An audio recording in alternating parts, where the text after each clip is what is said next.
కడప జిల్లాలో ఈ ఏడాది నేరాల సంఖ్య తగ్గిందని ఎస్పీ నచికేత్ విశ్వనాథ్ చెప్పారు. ఈ సందర్భంగా 99 టీవీ నూతన క్యాలెండర్ను ఆయన ఆవిష్కరించారు. జిల్లా పోలీస్ శాఖ సమర్థతతో నేరాల అదుపునకు అన్ని చర్యలు చేపడుతుందని తెలిపారు. జిల్లాలో ఫ్యాక్షన్ ప్రభావం దాదాపుగా కనుమరుగైందన్నారు. టెక్నాలజీని ఉపయోగించి అన్ని రకాల నేరాలను అదుపునకు చర్యలు తీసుకుంటున్నామంటున్న ఎస్పీతో మా ప్రతినిధి రాజు ఫేస్ టు ఫేస్. జరుగుతున్నటువంటి నేరాలకు సంబంధించి గత 2024-25కు సంబంధించినటువంటి అనేకమైనటువంటి మళ్ళీ నేరాల విషయంలో కడప జిల్లా ఎస్పీ నిచేతన్ గారు మరి ఇప్పటికే కడప జిల్లాలో అనేకమైనటువంటి కేసులు ఛేదించడం జరిగింది. ఇదే విషయంపై మనతో మాట్లాడడానికి ఎస్పీ గారు ఉన్నారు. ఆయన అడిగి మన్ని విషయాలు తెలుసుకుందాం. సార్ చెప్పండి, కడప జిల్లాలో గత 24కు సంబంధించి 25కి సంబంధించి ఇప్పటి వరకు ప్రధానంగా ఎలాంటి కేసులు పురోగతిని సాధించారు? ఈరోజు as a part of year and crime meet crime సంబంధించి అంత వివరాలు ఇవ్వడం జరిగింది. మనమే డీటెయిల్గా ప్రెస్ నోట్ కూడా షేర్ చేసాము. 24 to 25 కంపారిజన్ మీరు చూస్తే కడప జిల్లా క్రైమ్ ట్రెండ్ చాలా డిక్లైనింగ్ ఉంది. 9% వరకు రిడక్షన్ జరిగింది. ఆల్ హెడ్స్ లో డిక్లైన్ ఉంది. రైటింగ్ కేసెస్ తగ్గిపోయింది. గ్రీవియస్ హర్ట్ కేసెస్ తగ్గిపోయింది. హర్ట్ కేసెస్ కూడా డిక్లైనింగ్లో ఉంది. ఎకనామిక్ ఆఫెన్సెస్ మాత్రమే కొంచెం పెరుగుతున్నాయి. ఈ చీటింగ్ కేసెస్ పెరుగుతున్నాయి. దీని మీద మనమే స్పెషల్ ఫోకస్ పెడతాము. రోడ్ యాక్సిడెంట్స్ పెరుగుతున్నాయి.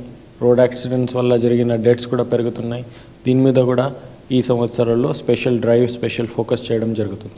సార్, ప్రధానంగా కూడా చూస్తే కడప జిల్లాలో ఎక్కువ హత్యలకు సంబంధించి ప్రణాళికలు కూడా చేయడం జరుగుతుంది. ఈ గత సంవత్సరంలో ఎన్ని హత్యలు ఛేదించారు, ఎన్ని హత్యలు జరిగాయి, వాటి మీ దృష్టికి ఎన్ని వచ్చాయి? Both murder 9% reduction, attempt to murder 11%, more than that reduction. So ఈ హత్యలో అటెంప్ట్ టు మర్డర్, రేప్ కేసెస్లో రిడక్షన్స్ ఉన్నాయి కడపలో. 24 కంపేర్ టు 25 ట్రెండ్ కూడా డిక్లైనింగ్ ఉంది. నెంబర్లో కూడా రిడక్షన్ ఉంది. 26లో ఇంకా ఫర్దర్ డిక్లైన్ మనమే టార్గెట్ పెట్టుకున్నాం. సార్, కడప జిల్లాలో ప్రధానంగా కూడా దొంగతనాలకు సంబంధించినటువంటి మీరు ఎంతో సీసీ కెమెరాలు పెట్టడం జరుగుతుంది, ఎంతో ప్రకటబందీగా చేస్తూ ఉంటున్నారు. అయినప్పటికీ కూడా దొంగతనాలు కడప జిల్లాలో ఎక్కువ జరుగుతున్నటువంటి నేపథ్యంలో మీరు ఎలాంటి చర్యలు తీసుకోబోతుంటున్నారు? దొంగతనాల కేసెస్లో మన డిటెక్షన్ రేట్ మీద మనమే ఫోకస్ పెడతాం. ఇప్పుడే 50% కేసు మనమే డిటెక్షన్ చేయగలము 25లో. 26లో మన టార్గెట్ పెట్టుకున్నాం మోర్ దెన్ 80% కేసెస్ మనమే డిటెక్ట్ చేయాలి. డిటెక్షన్ చేస్తే దొంగతనం కేసు దాదాపు మ్యాక్సిమం తగ్గిపోతాయి. టెక్నాలజీ సంబంధించి గవర్నమెంట్ ఆల్రెడీ చాలా టెక్నాలజికలీ అడ్వాన్స్ మ్యాట్రిక్స్ కెమెరాస్ ఇవ్వడం జరిగింది. ఆ పూర్తిగా ఇప్పుడే ఫోర్స్లో ఈ సంవత్సరం నుంచి వస్తున్నాయి. అయితే అడ్వాన్స్ అనలిటిక్స్ ఉంటాయి, facial recognition, automatic number plate. Private cameras కూడా మనమే చాలా ఎంకరేజ్ చేస్తున్నాం, అవేర్నెస్ చేస్తున్నాం. మీ ద్వారా కూడా అప్పీల్ చేస్తున్నాము, ప్రతి ఇంటికి ఒక కెమెరా ఉంటే బాధ్యత సంబంధించి చాలా మంచిగా పని ఉంటుంది. ఇది పోలీస్కి కూడా హెల్ప్ ఉంటుంది, సొసైటీ కూడా సెక్యూర్ ఉంటుంది. తర్వాత మన బీట్ సిస్టమ్స్, మన మానిటరింగ్స్, బ్లూ కోల్డ్స్, హైవే పెట్రోలింగ్, ఈ ఎమర్జెన్సీ రెస్పాన్స్ సిస్టంలో మనం ఇంప్రూవ్మెంట్ తీసుకువచ్చాము. ఈ సంవత్సరంలో ఆ సిస్టమ్స్ ఇంకా ఫర్దర్ ఇంప్రూవ్మెంట్స్ తీసుకువస్తాము. అండ్ దిస్ దొంగతనం కేసెస్ ఖచ్చితంగా 2026లో రిడక్షన్ జరుగుతుంది.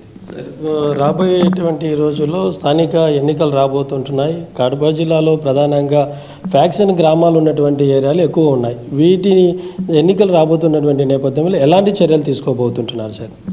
ఫ్యాక్షనలిజం సంబంధించి కొంచెం తగ్గిపోయింది. ఇటువంటి ఫ్రెషెస్ కేసెస్ ఇప్పటి వరకు రాలేదు, కానీ మనం చాలా జాగ్రత్తగా ఉన్నాం.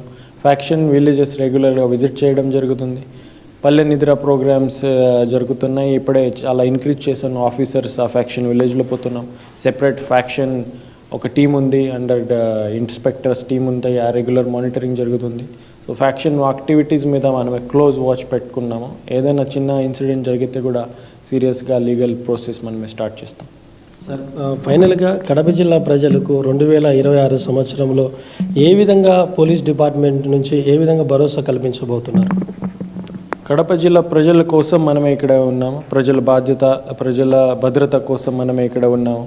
ప్రజల పిటిషన్స్ ఏదైనా ప్రాబ్లమ్స్ ఉంటే ఆ వెంటనే సాల్వ్ చేయాలని కోసం మనమే ఇక్కడ ఉన్నాము. సో ఎన్ని ఇష్యూస్ ఉంటే ప్రతి మండే ఈ పీజీఆర్ఎస్ ప్రోగ్రామ్ చాలామంది బాధితులు వస్తున్నారు. వీళ్ళ సమస్య కూడా వెంటనే మనమే క్వాలిటీ అండ్ టైమ్లీ డిస్పోజల్ చేయడం జరుగుతుంది. ఆ సిస్టంలో కూడా ఇంప్రూవ్మెంట్ తీసుకుని వస్తున్నాము. ఇంకా మానిటరింగ్, ఆ సిస్టంలో కూడా ఇంకా మానిటరింగ్ మనమే చేస్తున్నాము.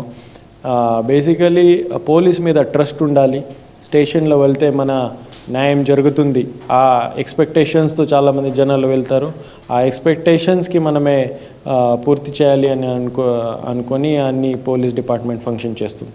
సార్, ఫైనల్గా ఈ సోమవారం పూట గ్రీవెన్సీలు కాకుండా మరి మిగతా టైంలో ఎస్పీ గారిని కలవాలంటే ఏమైనా ఒక మంత్లీలో వన్ డే ఏమన్నా ప్రత్యేకంగా ఏర్పాటు చేయడం జరిగిందా, లేకపోతే ఏదైనా ఒక ప్లానింగ్తో ఏమన్నా ఉన్నారా ప్రజలకు చేరువయ్యే విషయంలో? సోమవారం మ్యాక్సిమం పిటిషన్స్ వస్తున్నాయి, కానీ మంత్లీ ఒక రోజు అట్లాంటి ఏం లేదు. డైలీ నేను ఇక్కడ ఉంటాను. మార్నింగ్ నుంచి డైలీ మార్నింగ్ ఆఫీస్లో అవైలబుల్ ఉంటాను. Anybody can come any time, రావచ్చు. ఏదైనా ఇష్యూస్ ఉంటే డిస్కస్ చేయొచ్చు, ఏదైనా పిటిషన్స్ ఉంటే ఇవ్వచ్చు. ఇది కడప జిల్లా గారు ఎస్పీ గారు చెప్తున్నటువంటిది. ప్రజలకు నేను ఎప్పుడు అందుబాటులో ఉంటాను. ప్రజలకు ఏ సమస్యలు వచ్చినా, ఎలాంటి ఇబ్బందులు వచ్చినా కూడా ఉదయం 10 గంటల నుంచి సాయంకాలం వరకు ప్రజలకు అందుబాటులో ఉంటాను. ఎవరికి ఏ కష్టం వచ్చినా, ఏ బాధ వచ్చినా స్థానిక పోలీస్ స్టేషన్కి వెళ్ళవచ్చు. ఒకవేళ అక్కడ న్యాయం జరగకపోతే వెంటనే నన్ను వచ్చి కలవచ్చు అని కూడా ఎస్పీ గారు భరోసా కల్పిస్తుంటున్నారు. కెమెరామెన్ హరితో రాజు, 99 టీవీ, కడప నుంచి.